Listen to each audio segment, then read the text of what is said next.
Goeiemôre broer en suster, baie hartlik welkom by hierdie erediens van Vier Ankers gemeente. Dis vandag die gemeente se oeverdiens. Dit beteken dat ons hier nou 'n opname maak van die diens. Indien jy dan nou nie saam met ons vandag daar by die oewers van die Vaalrivier kan wees nie, kan jy nog steeds deelneem ook aan die aktiwiteite, aan die aksies van die gemeente. Hierdie is net so 'n erediens as enige van die ander, so baie hartlik welkom as u inkyk by die huis of by een van ons ouete huise. Daar's vanmôre net 2 afkondigings. Die eerste is ons lente stap en u sien daarso, daar is 'n paar verskillende afstande wat jy kan loop. 2 km, 4 km en 8 km. Ons wil maar vra, kom, bring jou vriende saam, kom stap. Dit is nou sulke lekker weer in die oggend, so kom stap asseblief saam met ons en ons maak sommer daarvan 'n heerlike feesgeleentheid. Ons dank die Here vir die lentetyd wat nou aangebreek het. Die tweede wat ons graag wil afkondig is ons blomme by die kerk en daar sien jy dis Saterdag 20 September. Dis nie net vir die dames nie. Die manne kan ook maar kom, daar's 'n paar kunsuitstallings, dis waarvoor die KAK&K staan, dis kuns by die kerk hierso. Vir R100 is daar ook heerlike verversings ingesluit. So kom en geniet hierdie 2 Saterdae so saam met broers en susters en ons geniet dit dat ons die gemeente van Jesus Christus kan wees. Kom ons word nou voor die Here stil. Ons aanbid hom, hy is die enigste Here. Net daar waar hy is, weet ons God is ook daar teenwoordig. En ons begin hierdie diens vanmôre in die naam van die Vader en van die Seun en van die Heilige Gees. Amen. Broer en suster, mag u oorlaai wees van God se genade, barmhartigheid en vrede, omdat u God ken as ons Vader, Jesus Christus die Here en die Heilige Gees wat hier by ons is. Amen.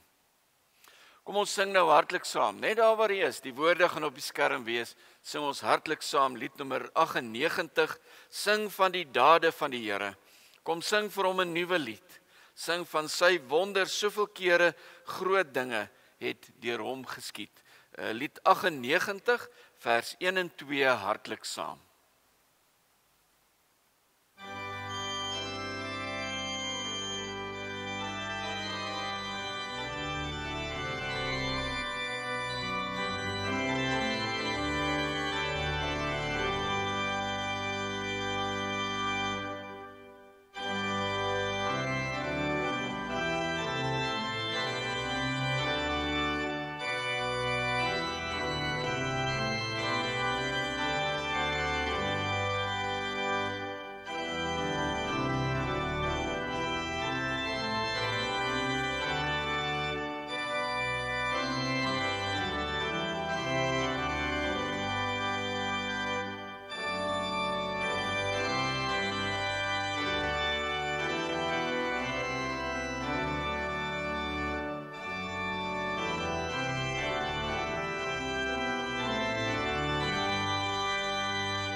Ons lees vanmôre die wet van die Here, soos wat ons daarvan lees, dat Markus vir ons vertel dat een van die skrifgeleerdes, dis daar in Markus 12, een van die skrifgeleerdes het hulle hoor redeneer en het nader gestaan En toe hy sien dat Jesus hulle 'n goeie antwoord gegee het, vra hy vir hom, wat is die heel grootste gebod? En die Here antwoord hom, die eerste is, luister Israel, die Here, ons God is die enigste Here. Jy moet die Here jou God lief hê met jou hele hart en met jou hele siel en met jou hele verstand en met al jou krag. Die tweede is, jy moet jou naaste lief hê soos jouself. Daar's nie 'n ander gebod groter as die twee nie. Ai, mooi meneer, sê die skrifgeleerde vir hom, dis waar wat u gesê het, die Here is die enigste God. Daar is geen ander God as hy nie. En om hom lief te hê met jou hele hart en met jou hele denke, met al jou krag en om jou naaste lief te hê soos jouself, is van meer belang as al die brandoffers en ander diereoffers. Toe Jesus hom so verstandig hoor praat, sê hy vir hom, jy is nie ver van die koninkryk van God af nie. En niemand het dit toe meer gewaag om hom 'n vraag te stel nie. En dis ook ons tema vanmôre met hierdie erediens, dat ons nie net God se stem sal hoor nie, maar dat ons hom ook sal gehoorsaam, dat ons sal doen dit wat die Here op ons hart lê. Hierdie skrifgeleerde het ewe wonderlik die Bybel van sy tyd, die 10 gebooie, die wet, die uitleg daarvan, baie mooi en uit sy kop uit geken. En hy kon selfs 'n bietjie byvoeg by dit wat Jesus gesê het. Maar Jesus sê vir hom, dis baie mooi dat jy dit ken. Nou moet jy daaraan gehoorsaam wees. Nou moet jy dit gaan doen. En as ek en jy onsself voor die Here ondersoek, dan ontdek ons dat ons eintlik sondaars is, dat ons al hierdie wonderlike dinge weet, maar dat ons dit nie altyd doen nie. Kom ons bely dan nou ons skuld, ons sonde voor die Here en ons sing lied nommer 232, net die eerste vers, om daarmee ook vir die Here te sê dat ons berou het oor ons sonde en daarvoor vergifnis te vra. 232, ons sing vers 1.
In ons wêreld is vergifnis baie keer baie duur.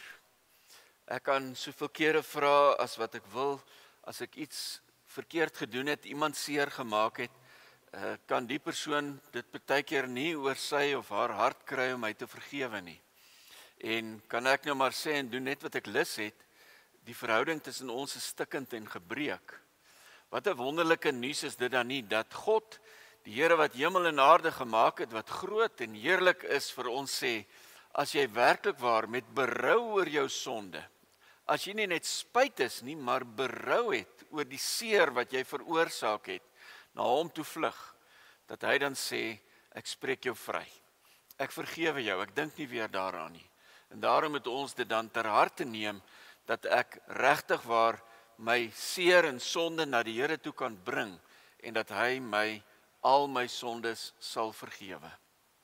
Kom ons bely dan nou ons geloof dat die Here ons so vergewe en ons vergewe onsself dan ook en ons gaan leef dan splinternuut. Ons gaan vra maar weer om vergifnis by die mense waar ons stikkende verhoudinge het en ons glo dan ook dat die Here ons sal seën en sal help dat ons dan as nuwe mense kan lewe. Ons sing ons ou bekende lied nommer 260, die 11de vers, waarin ons geloof bely in die ewige onbegryplike wese, Vader, Seun en Heilige Gees.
Voordat ons nou saam met die woord van die Here gaan lees, kom ons bid saam en dan vra ons hom om ons te seën, dat ons regtig waar sy stem sal hoor uit hierdie teks wat ons saam gaan lees. Kom ons bid. Here, baie, baie dankie dat ons, terwyl ons dan so in die gees met mekaar saam is, nou die verwagting kan hê dat U met ons sal praat. Daar waar ons in die sitkamer van ons Gryse Jeug of van Riebeek of Moredou sit, of dalk by ons eie huis in die sitkamer, dalk iewers in 'n hospitaal op ons telefoon of rekenaar moet inkyk.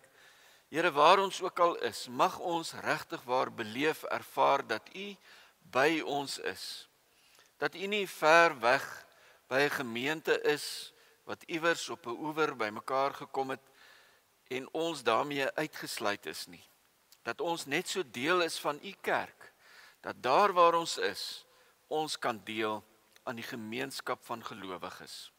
Here, ons dank U daarvoor dat ons hierdie wonderlike geleentheid het om dan so te mag deel wees. En ons wil vra dat U ons sal seën, dat ons sal luister dit wat U met elkeen van U kinders wil deel, dat daar niks sal wees wat ons aandag aftrek nie, maar dat ons U stem sal hoor.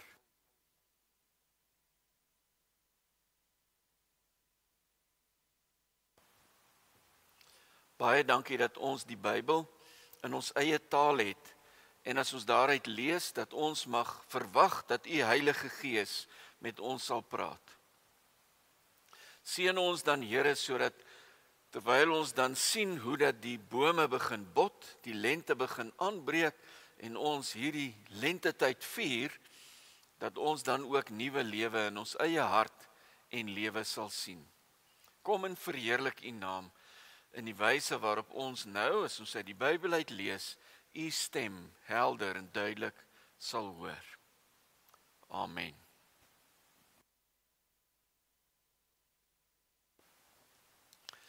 Kom ons lees saam uit 1 Samuel hoofstuk 3, die opskrif daarvan is die eerste openbaring aan Samuel. 1 Samuel hoofstuk 3, ons lees die eerste paragraaf, dit is 'n lang paragraaf, uit 18 verse, is amper die hele hoofstuk, maar kom ons lees hierdie teks met mekaar saam. 1 Samuel 3 van vers 1 af. Die seun Samuel het die Here gedien onder toesig van Eli. Die woord van die Here is in daardie tyd min gehoor, en daar was nie dikwels openbarings nie. Eli se oë het al begin swak word, en hy kon nie meer goed sien nie. Vroeg een môre het Eli nog op sy slaapplek gelê, en die lamp van God het nog helder gebrand. Samuel het ook nog gelê in die tempel van die Here, waar die ark van God was. En toe roep die Here na Samuel. Samuel het geantwoord, ek kom. Hy het na Eli toe gehardloop en gesê, hier is ek, want U het my geroep. Maar Eli sê, ek het nie geroep nie, gaan lê maar weer. En Samuel het gaan lê. Die Here het weer na Samuel geroep, en hy het opgestaan en na Eli toe gegaan en gesê, hier is ek, want U het my geroep. Toe sê Eli, my seun, ek het nie geroep nie, gaan lê maar weer. Maar Samuel het nog nie die Here geken nie, want die woord van die Here was nog nie voorheen aan hom geopenbaar nie.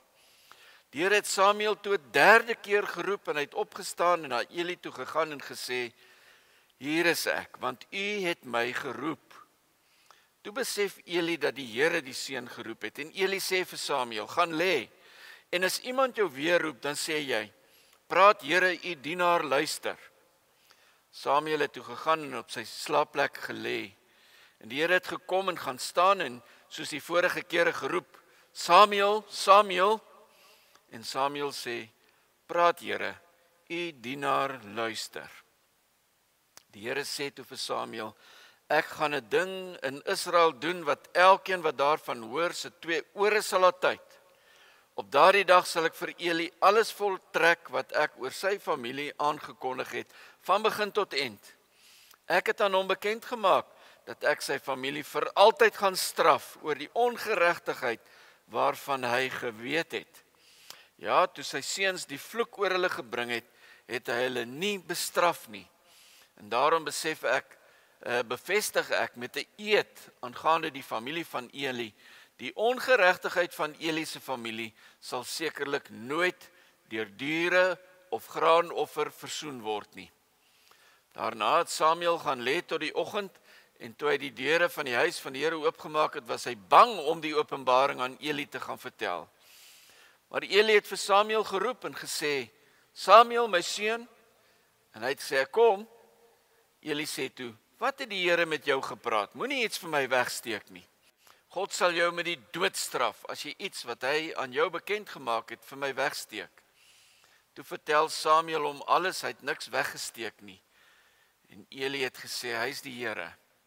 Laat hom doen soos hy wil. Ons lees tot sover.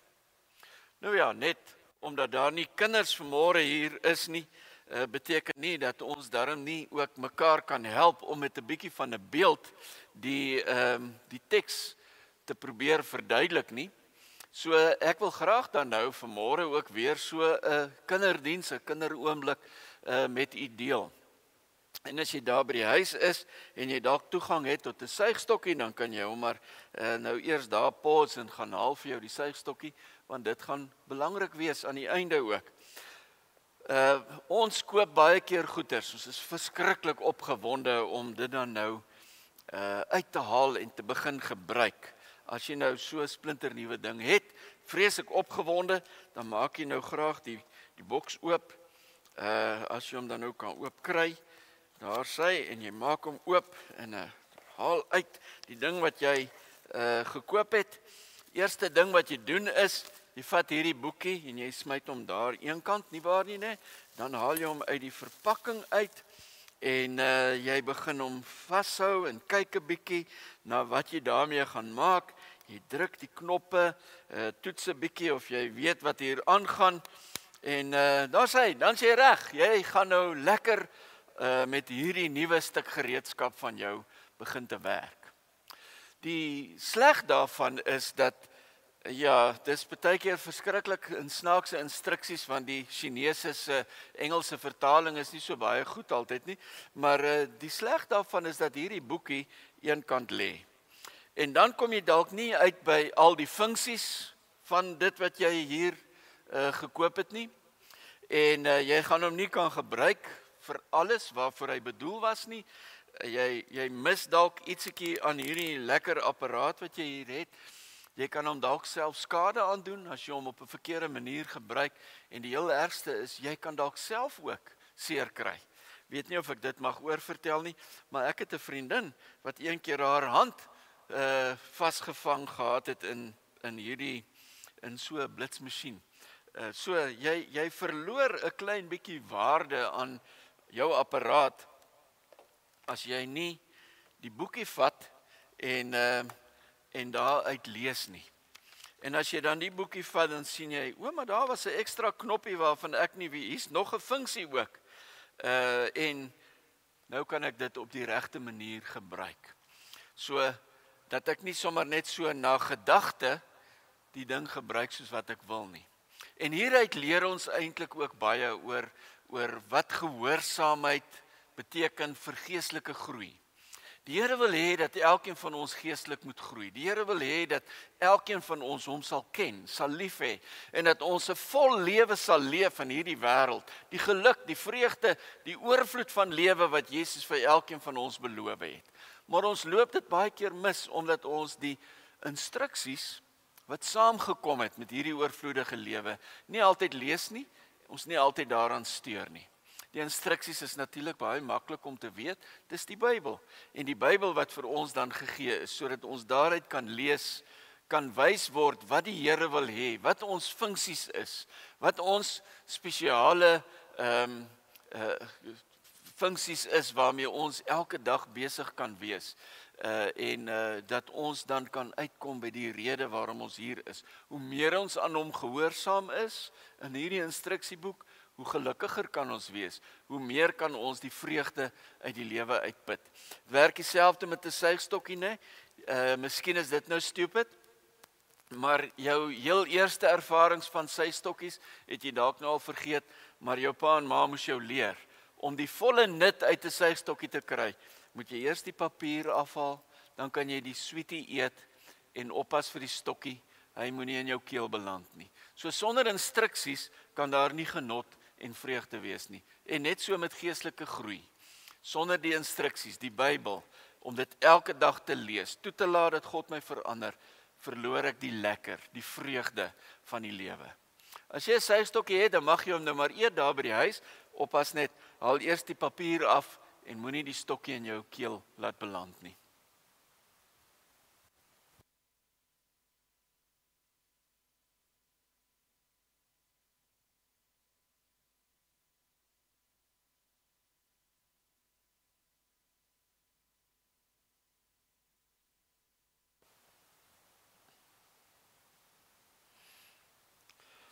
Ons het uit 1 Samuel 3 gelees en ek wil graag weer vir u vers 15 lees. Nadat die Here homself aan Samuel openbaar het, lees ons vers 15. Hy het toe gaan lê tot die oggend en toe hy die deure van die huis van die Here oopgemaak het, was hy bang om die openbaring aan Eli te gaan vertel. Dis een ding om die woord van die Here te hoor. Dis nogals iets heeltemal anders om daaraan gehoorsaam te wees. Want miskien is ons daaraan skuldig dat ons die instruksieboekie van 'n nuwe apparaat eenkant gooi en dit nooit lees nie. Maar ons is daarom nie daaraan skuldig om nie die Bybel te lees nie. Elkeen van ons het 'n Bybel en ons lees dit. En dit is een ding om dit te kan lees, dis 'n ander ding om daaraan gehoorsaam te wees. Dit kan selfs 'n gedigte uitdaging wees om aan die Here gehoorsaam te wees. So moes Samuel ontdek het. Hy word later een van Israel se grootste profete, maar eers wou hy sy roeping, sy taak, die werk wat die Here vir hom gegee het, probeer ontduik. Hy probeer eers daarvan wegkom. En 'n mens kan ook verstaan, sy gedrag verstaan. Mens verstaan hoekom hy so opgetree het, nie waar nie, né? Want hy was 'n jong seun gewees. Hy was in diens van die ou priester gewees. Hy het nie aspirasies gehad om 'n groot profeet te wees nie, om die waarheid te sê, dit staan nogals daar, hy het nog nie die Here geken nie. Hy het gewerk vir die Here, in die tempel gewerk, hy het nog nie die Here geken nie, hy het nog nie die stem van die Here geken nie. Hy ontvang sy opdragte nog sy hele lewe lank van Eli af, en van niemand anders nie. En wat van hom gesê moet word is, hy voer dit pligsgetrou uit. Hy is 'n seun wat pligsgetrou daagliks sy werk doen. Maar dan gebeur daar iets wat Samuel in sy wildste drome nie aan kon dink nie. Die gedienstige Samuel, die ene wat maar sy roetine elke dag uitvoer, hy slaap daar in die tempel, hou die lampie aan die brand, maak die deure oop wanneer die son opkom, sy roetine word heeltemal omvergegooi. Daar gebeur iets wat sy hele lewe sou verander het. Een aand terwyl hy rustig slaap, maak die Here self hom wakker om met hom te praat. Maar aanvanklik dink hy nou natuurlik dat dit Eli is wat hom roep en jy kan nie daaroor vir hom vies wees nie, want selfs Eli, die priester, die ene wat die leiding geneem het, selfs Eli moes 3 keer eers hoor wat hier aangaan, voordat hy self ook besef het dat dit die Here is wat praat. Verder lees ons daar in vers 1 dat die woord van die Here in daardie tyd maar min gehoor is. Min openbarings was in daardie tyd. Doodtevrede het die volk maar aangegaan. Geen drome nie, geen besielende visioene nie, dag vir dag maar net aangehou met die doodnormale rituele, doodgewone roetine.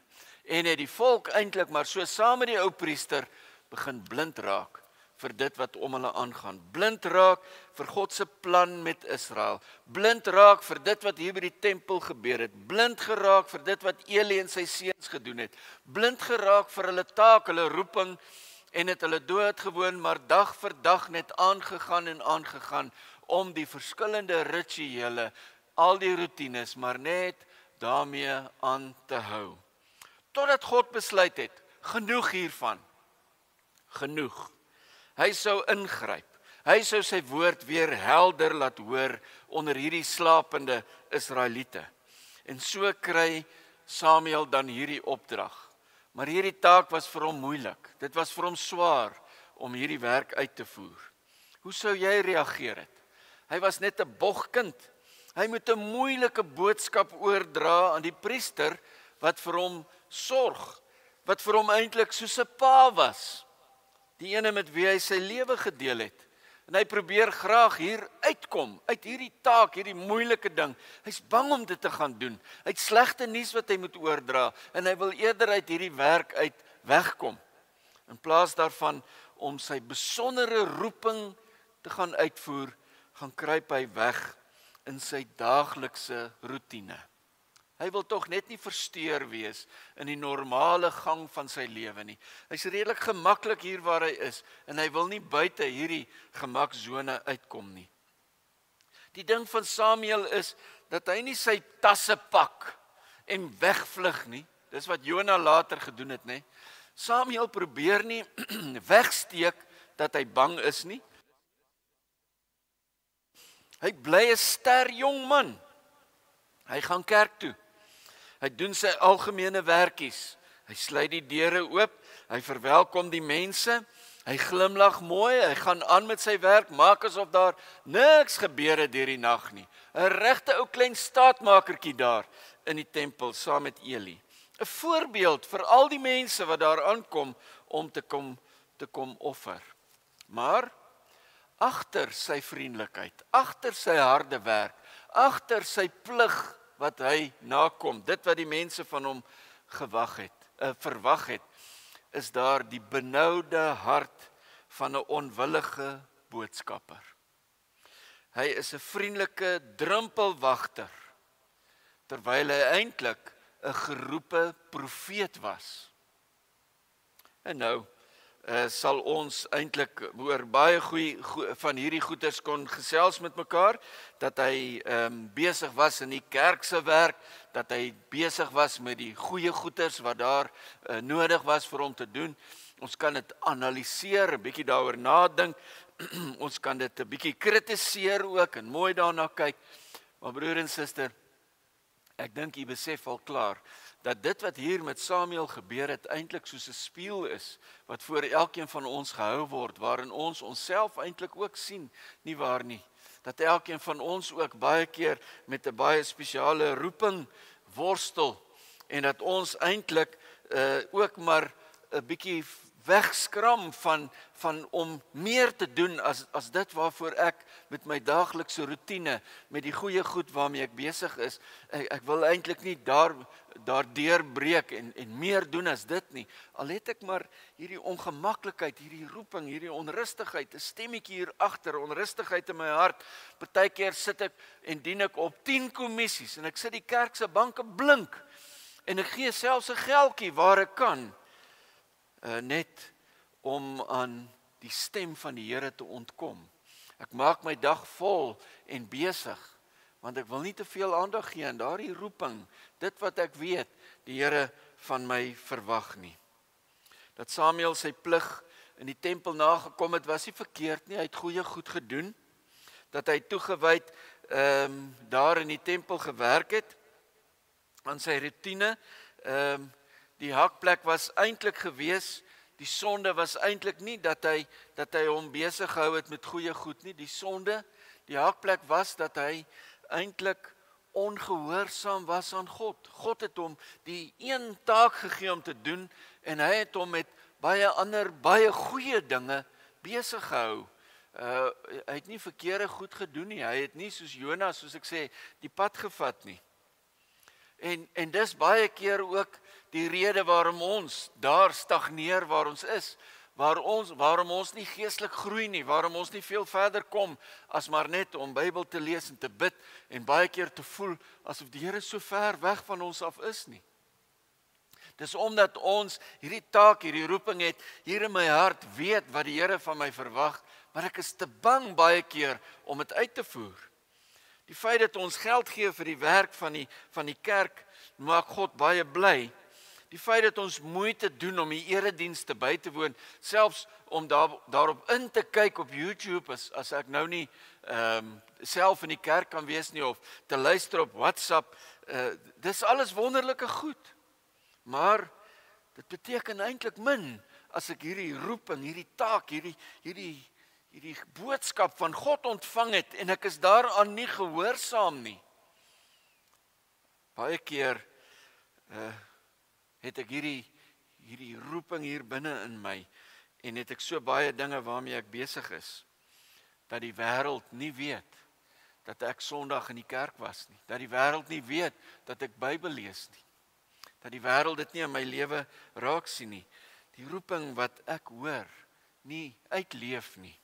Wat sien die mense in my lewe raak, as ek in die oggende hier by die kerk uitstap, of as ek dalk my TV, my YouTube erediens afsit? Hoe het my lewe verander as ek stilte tyd gehou het, Bybel gelees het, gebid het? Wat het ek by die Here gehoor in die stiltes, wat ek nou wil gaan uitleef, gaan doen, dit wat hy vir my op die hart gelê het? Die God van Samuel het 'n plan gehad met Samuel self. Die God van Samuel het 'n plan gehad met die volk daar rondom Samuel. Hy het 'n plan gehad met die wêreld waarin hy geleef het. En dit was nie net die oop deure van 'n tempel nie. Dit was nie 'n goed funksionerende plek waar daar geoffer is nie. God het 'n plan gehad. En Samuel was deel van daardie plan. En hy roep hom om hierdie plan te gaan uitoefen, te gaan uitvoer. En Samuel gaan kruip weg, probeer iets anders goed te gaan doen, sonder om uit te kom by hierdie taak waarvoor die Here hom geroep het.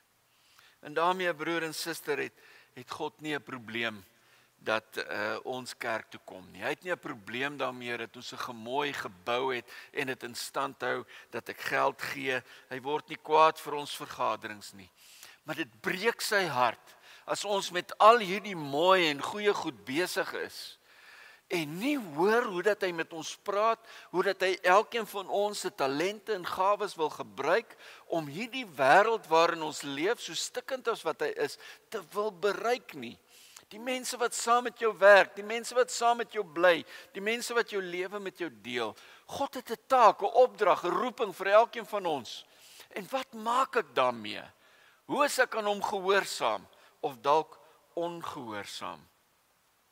Watter boodskap van hoop dra 4 ankers uit? Anders as net dat hier 'n kerk gebou staan. Watter boodskap van hoop dra ons uit, meer as net dat ons Sondag vir Sondag hier kerk hou? Wat verander in ons lewe? Watter verhoudings is daar in my wêreld nog stikkend, waarin ek 'n aandeel het, wat ek moet gaan en help met die herstel, met God, met mekaar, die mense om my? Gehoorsaamheid maak soms seer. Gehoorsaamheid vra van my inkeer. Gehoorsaamheid vra bekering van my hart, van my lewe. En ek is baie keer daarvoor bang, net soos wat Samuel daarvoor bang was. En daarom vlug ek in goeie goed kerkvergaderings, eredienste, dinge wat ek reël, goeders waarmee ek besig is.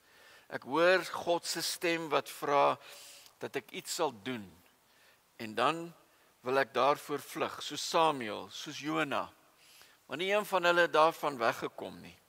En daarom het ek myself ook afvra, wat is dit wat die Here van my verwag? Dalk het hy jou vir iets geroep, daar waar jy sit, voor jou TV, jou rekenaar, waar jy hierdie WhatsApp boodskap luister. Kruip ek nie dalk, daar waar ek sit, weg vir hierdie take, roeping, opdrag, dit wat die Here ook al op my hart gelê het nie. Ons kan hom vertrou. As hy my roep, dan sal hy vir my die deure oopmaak. Ek kan hom vertrou. Hy sal vir my die paaie gereed maak en ek sal ontdek hoe meer ek aan hom gehoorsaamheid bewys, hoe meer ek aan hom gehoorsaamheid hoe meer ek aan hom gehoorsaam is, hoe meer sal ek sien hoe seën hy my. Hoe is hy by my? Hoe is hy vir my lief? Gehoorsaamheid aan die Here word beloon met geestelike groei. Die vreugde daarvan, die lewe in oorvloed, die teenwoordigheid van die Gees. Deure gaan vir my oop. Ek kom al hoe meer beter uit by dit waarvoor die Here my in my lewe ook geroep het. Geestelike groei volg op gehoorsaamheid as ek begin doen nadat ek die stem van die Here gehoor het. Toets jouself daarom dan voor die Here. Wat is jou taak? Waarvoor het hy jou geroep? Iets wat jy moet doen. Nie 'n kerkraadslid, 'n ander lidmaat of die dominee. Wat is dit waarvoor jy geroep is? Waar jy diensbaar moet wees in sy koninkryk. Vertrou hom. Antwoord hom vandag en sê, hier is ek. Amen.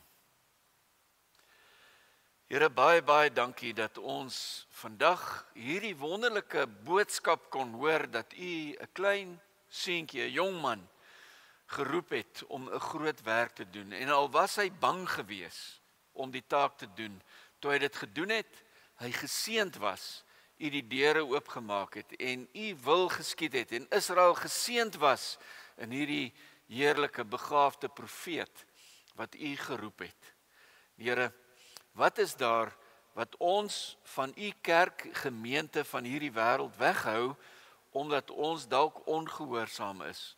Wil u nie met elkeen van ons op so 'n manier praat dat ons helder duidelik u stem sal hoor? So maklik kan ons ingee aan die eise van ander mense. Miskien is dit iets wat ons dink die dominee wil hoor. Iets wat 'n ander broer of suster wil hoor, die gemeente dalk. Dat ons dalk dan betrokke raak daar waar ons dink u ons roep, maar dit eintlik maar ons eie plan of ander mense se roeping was. Help ons om uit te kom by ons eie taak, eie roeping, dit wat u vir ons op die hart lê, en mag ons dan so voluit toegewy daarmee besig wees, dat u naam daarin geëer word, en ons geestelik sal groei. In Jesus se naam bid ons daarvoor. Amen. Tradisioneel sou ons nou die diakens gevra het om die kollekte op te neem, maar ek wil graag met u net iets deel. Ons het die afgelope tyd nou ook so slim geword by die kerk dat ons 'n QR-kode het. So jy kan na jou bank-app toe gaan en dan daar kyk, daar is party van hulle, soos Absa weet ek, gebruik 'n QR-kode toepassing binne in die banktoepassing. Dan kan jy net daar in dit inscan en dan kan jy 'n kollekte gee net daar waar jy is of 'n bydrae maak as die Here dit jou op die hart lê. Of jy kan dan nou die toepassing aflaai, SnapScan, en dan kan jy dit gebruik as jou bank nie self die toepassing het nie. So dit gaan vir ons nie so seer oor die geld nie, maar oor baie mense wat gesê het, ek wil graag 'n bydrae maak, maar ek weet nie eintlik hoe nie. Daar het u nou 'n QR-kode wat vir u sal help om sommer direk in die kerk se bankrekening jou kollekte ook te kan gee as die Here dit so op jou hart lê. Baie dankie vir almal wat altyd ruim bydra ook vir die werk van die kerk.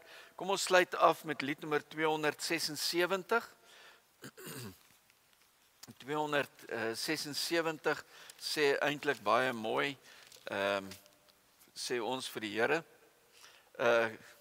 Ekskuus, nou is ek hier by 267, wat hoe glad nie dit sê wat ek wou sê nie.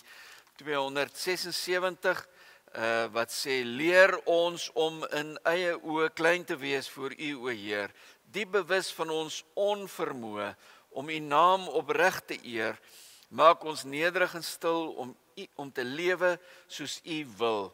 En dan die tweede vers, se laaste sinnetjie sê, skep in ons 'n nuwe gees, laat ons U gehoorsaam wees. Kom ons sing lied nommer 276 as 'n antwoord op die Here se woord.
Broer en suster, mag nou die genade van ons Here Jesus Christus, die liefde van God ons Vader en die teenwoordigheid van die Heilige Gees by u wees en by u bly totdat Jesus weer terugkom. Amen.